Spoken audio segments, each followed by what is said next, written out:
All right, hey, welcome. Welcome to the video. You've already seen two different videos today. One having to do with both parts of photosynthesis, the other part dealing with just the Calvin cycle. I hope you enjoyed that one with the Dr. Seuss looking characters. And I'm hoping that it was very insightful to help you understand what it is that we're doing. When I was making this video, this is my third attempt, by the way. It's late into the evening / night. And so I had this perfect YouTube video set up. I had a nicer camera, better camera angles. The camera is actually right here. I had it pointed back up at the screen. I don't know if you can see there's stuff that we're going to go over. Had it all, drew it out twice, and had problems with the camera both times that I was recording. And so then I didn't want to re-erase all of this again and redraw it because I'm making other videos as well. And so this is what we're going to get. This is the second time I drew it. I'll go through and explain. You can follow the mouse. If you don't have all of this written down, which none of you have all of it written down, you can always pause the video. You can always go back, rewind. If I said something that you missed, you can go back, rewind, watch it. But we're just going to go through, look at photosynthesis, talk about both the light dependent and the light independent video or reactions here, cycles. I've talked through this, 2 times now, and you think I would have it down exactly what I want to say, but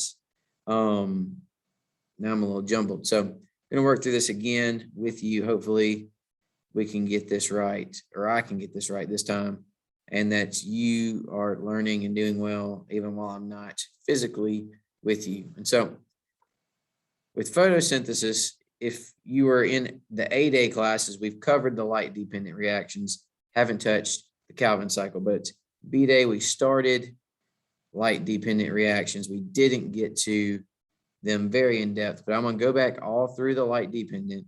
Then we're going to work our way into the light independent, and then we'll call it a day. So photosynthesis itself is going to, we're going to look at this equation of 6 CO2 plus 6 H2O. If you watched in the videos earlier, they've used this light energy, or they've written in light energy where this arrow is. That's because the light energy is what drives this reaction. Without the sunlight, you don't get the switch from the reactants to the products here. And so that gives us C6H12O6 plus 6O2, which is the oxygen. And so photosynthesis is going to start with the sun, and then we're going to be inside the chloroplast. We marked before, this outer boundary is the chloroplast. And then, let's see if I can zoom. It's better. All right, these dots that I've circled here are the chlorophyll, and these are going to be found inside this first protein complex called photosystem 2, which is abbreviated PS2 for short. And so these small dots are those light-absorbing pigments, chlorophyll. And so as we look through this, you actually have the entire, I went too far, electron transport chain right here, starting with photosystem 2, moving down, we have photosystem 1, a series of proteins that are going to hand off and use the electron's energy to move items through, and then ferredoxin, which is the final electron acceptor, which hands off the electrons for the electron transport chain. But before I get ahead of myself, let's go back, look at the light energy from the sun being absorbed by the pigment chlorophyll. And so light energy is absorbed, and then it's going to be transferred into these electrons. So you have these empty, we'll say empty. So we talked about this on the A-Day in terms of comparing it to a gas can. So if I zoom up, here we go. The electron itself is empty, much like if this gas can had no gas in it, you wouldn't be able to use it for much. And however, if we fill this gas tank up with gas, then we can then put that gas into something and it's worthwhile. the electrons in this case are going to operate a lot like this gas can. And so they're going to be a storage vessel for this light energy to be like held inside of. And then we're going to work our way of converting this from light energy into chemical energy. So the electron is then moved up this protein complex, photosystem 2, and the light energy is going to have this interaction here where it's going to fill it with energy. It's going to be indicated, we filled up, I colored it up so it looked more like that gas can. And I'll reference that analogy as we go through this. And then we're going to start our road trip. It's going to go down and work its way through the electron transport chain and eventually be handed off to these proteins, which are going to use the energy that we got back in photosystem 2 to help move these H plus across the membrane.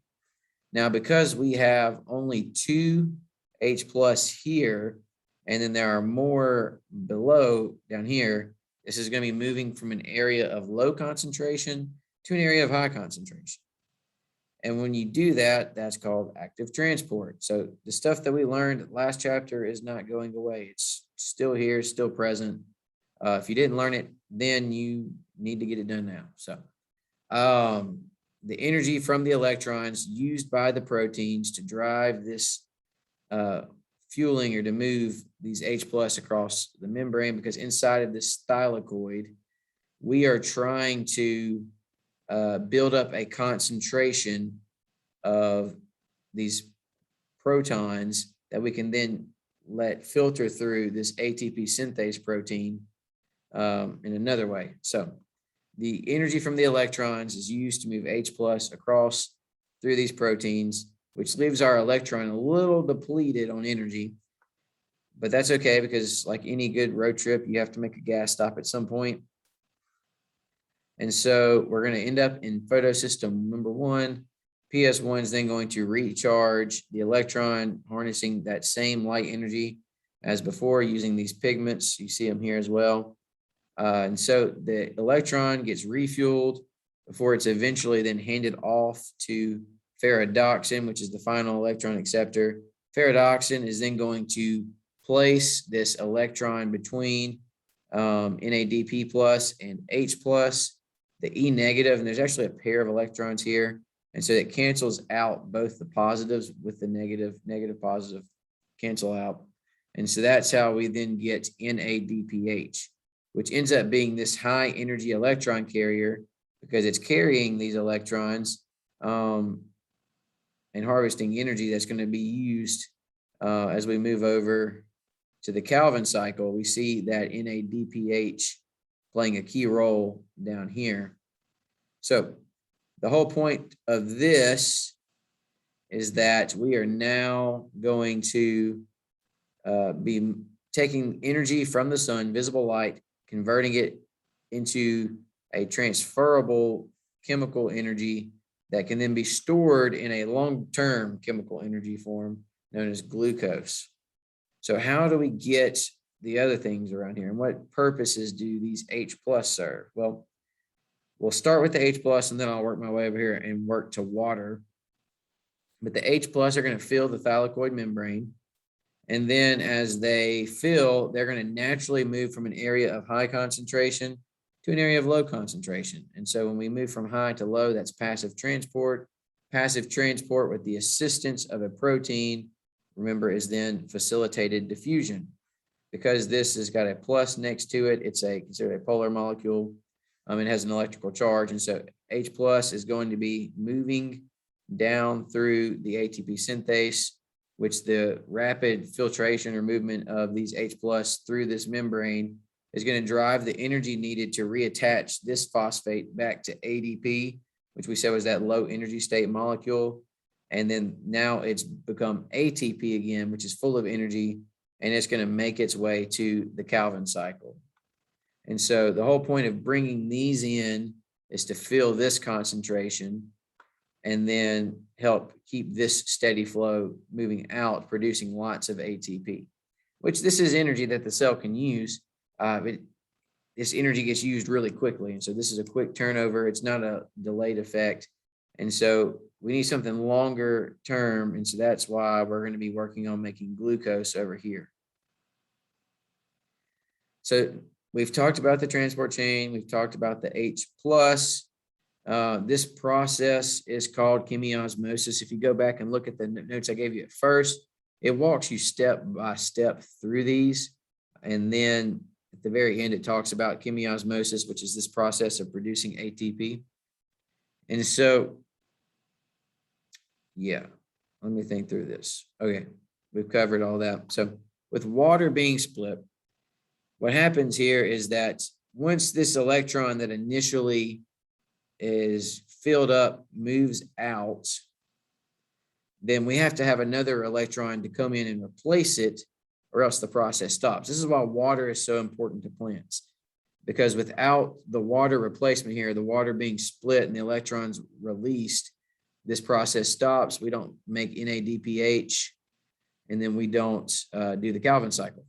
So a water molecule, due to the energy here from this set of reactions in the electron transport chain, the light energy, water is then going to be zapped, split in half. The oxygen then leaves the cell. You see 1/2 O2 pairs with another O2 or another 1/2 O2. You make oxygen, which then leaves and goes into the atmosphere.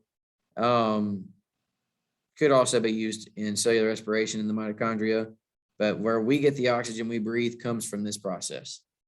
And so then the H plus, the H2 part of H2O, we've seen the O leave, and let's talk about the H2. The H plus then moves towards the synthase, which is continues to drive that chemiosmosis process. And then the electrons that were holding the hydrogen and the oxygens together, those are going to go into the photosystem and continue to resupply that steady trickle of electrons that move through the ETC nonstop. And so to look at that, if we look at the structure of a water molecule, then the oxygen itself is going to be separated from the two hydrogens down here, which are sharing covalent bonds.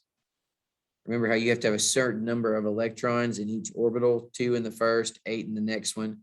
And so because they're sharing electrons, they're going to be split. The oxygen goes, the hydrogen is removed, and then you're left with electrons that are then sent into the photosystem. And so that all happens from water passing by this photosystem too. And that's what drives some of these light reactions. I know I've gone through this quicker than when I was drawing this out, but as I mentioned earlier, if you have any questions, or maybe I didn't mention this, Tony, third time I've shot this. If you have any questions, you can put those down below in the comments, or if you're in the dorm, you can email me. I don't know how soon I will get back to you, but well, because I'm gonna be on vacation. But I'll try to at night at sometimes just kind of peek and see once you've watched this video, because I mean this will be on Wednesday or Thursday, so I'll be several days into my trip. It's not like I'm gonna be waiting for you to watch this every night. But if you're confused, go back, put a comment in, and then I can either respond to your comment, I can email you a response, or when I get back, I'll just better know what to address coming into that Monday when I return. And so if you have questions, please do that. Put them down below so I can see them. If we look at this equation, then you see we've got carbon dioxide plus water gives us glucose and oxygen. We used water, we split the water, and that gave us the oxygen. And so now we need to move over into the Calvin cycle, and we're going to learn how we can input carbon dioxide and get glucose out of it. I'm just checking to make sure I didn't forget anything. I think we're good. This is just showing that this happens in the thylakoid and that the Calvin cycle happens in the stroma. All right. This once again showing that all of this is happening in the chloroplast in the plant cell. Some bacteria can do it too, but mostly we're just going to be looking at plant cells. So CO2 is going to enter into the stroma from the atmosphere. that comes from us breathing, from other processes that happen through human activities, natural processes, etc. So regardless of where it comes from the atmosphere, CO2, you've got your one carbon with your two oxygen attached. That's where the C, and then the O2 comes in. And the CO2 is going to be met up by rubisco, which is this enzyme that is going to exist and function here in the stroma. What rubisco is going to do, and this was the Dr. Seuss looking character from the TED Talk video, is he's going to match CO2 with this 5-carbon molecule, RUBP. And then when he does that, we get this 6-carbon compound that then gets split into a 3-carbon compound. So we go from having 6-carbon molecules to 12 3-carbon molecules. If you're confused there why we split that, that's just part of this process of carbon fixation, which is step 1. We didn't lose any carbons. If you take 6 and multiply that times 6, you get 36. Take 12 times 3, still 36. We haven't lost anything. We've just structurally changed what's happening because CO2 is an inorganic compound. And in order to get to glucose, we have to switch from inorganic to organic. And so that's what this first step is. It's called carbon fixation.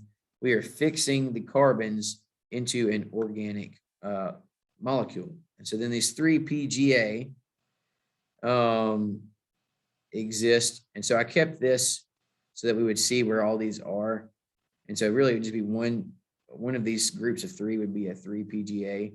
And there would technically then be 12 of these floating all in this area at this time. But for the simplicity of keeping up with the original 6 of them, I just kept it in this form. So that's why it looks the way it does.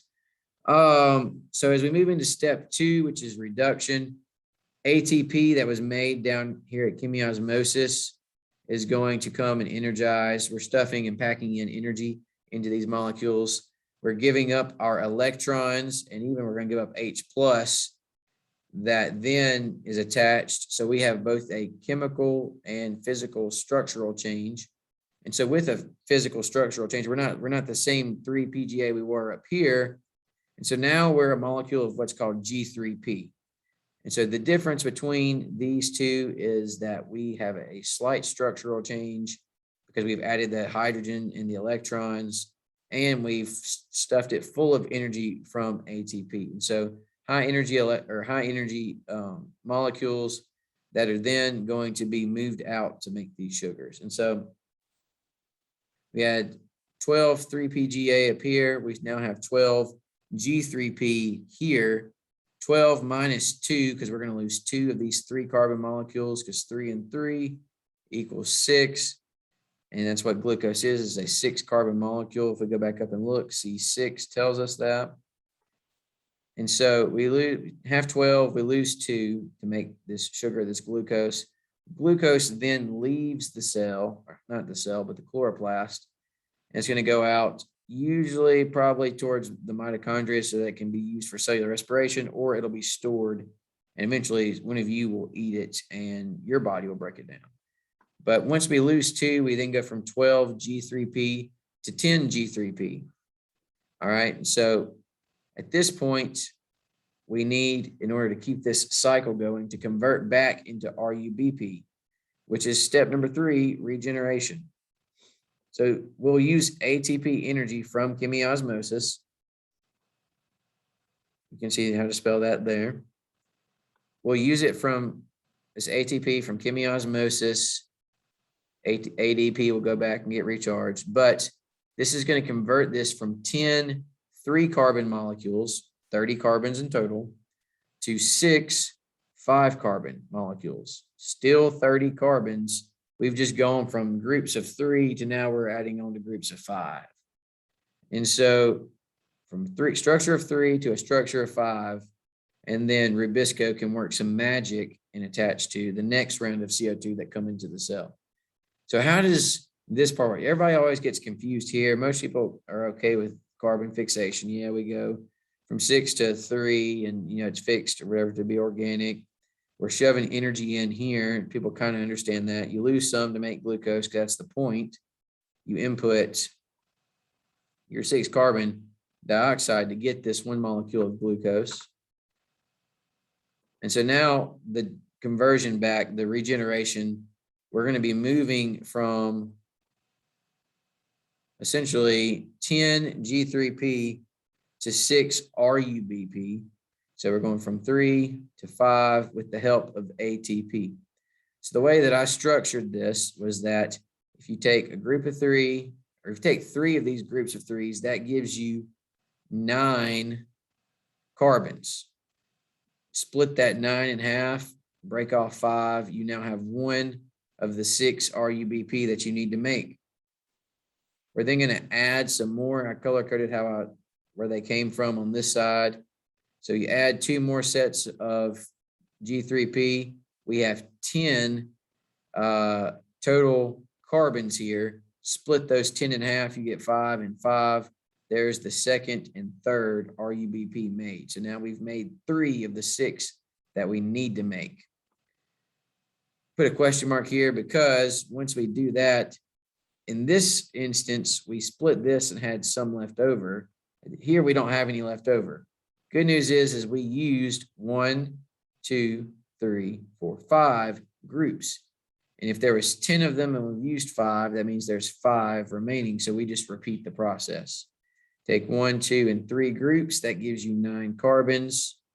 Split off 5. There's your 4th RUBP that you need to make.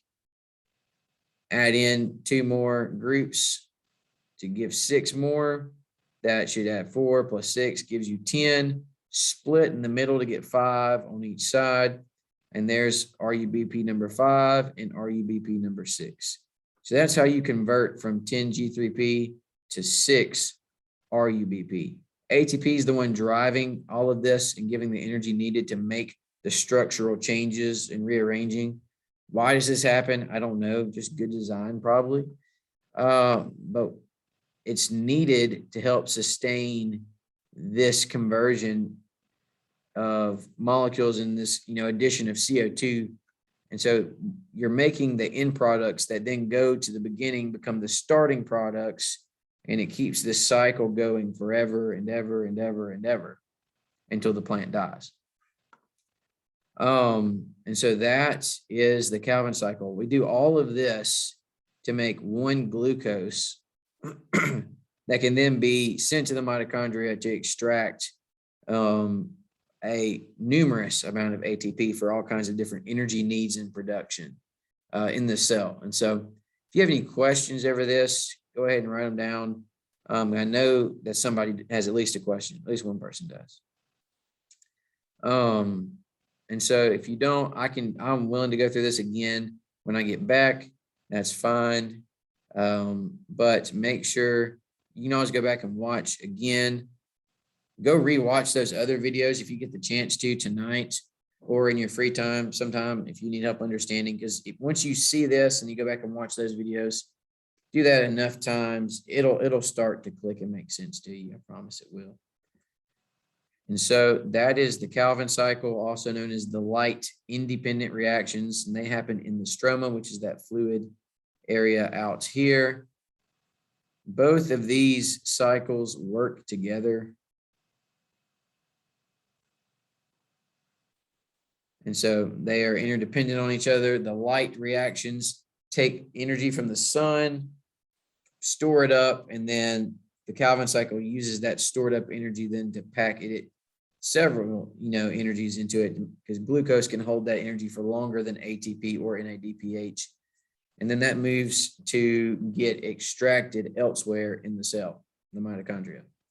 And so these work together, affects us mostly because it provides the food that we need. This glucose provides energy in the food that we need. We get this glucose by eating, whether you eat plants or not directly, something that you eat ate the plant to get that energy. And as a primary producer, it supplied energy to the food web to eat. So the animals you ate or whatever had to get their energy from somewhere. And so this is where it all starts. The oxygen that we breathe comes from this process. So it is important to understand it. If anything, it helps you just appreciate what's happening. But that is all I got for you on this. So if you need to go back, give it a rewatch. Yeah, or pause it. You can finish writing in. I can leave this up. Maybe try to make it zoom out a little bit more. Only thing you're missing now is chemiosmosis down at the bottom.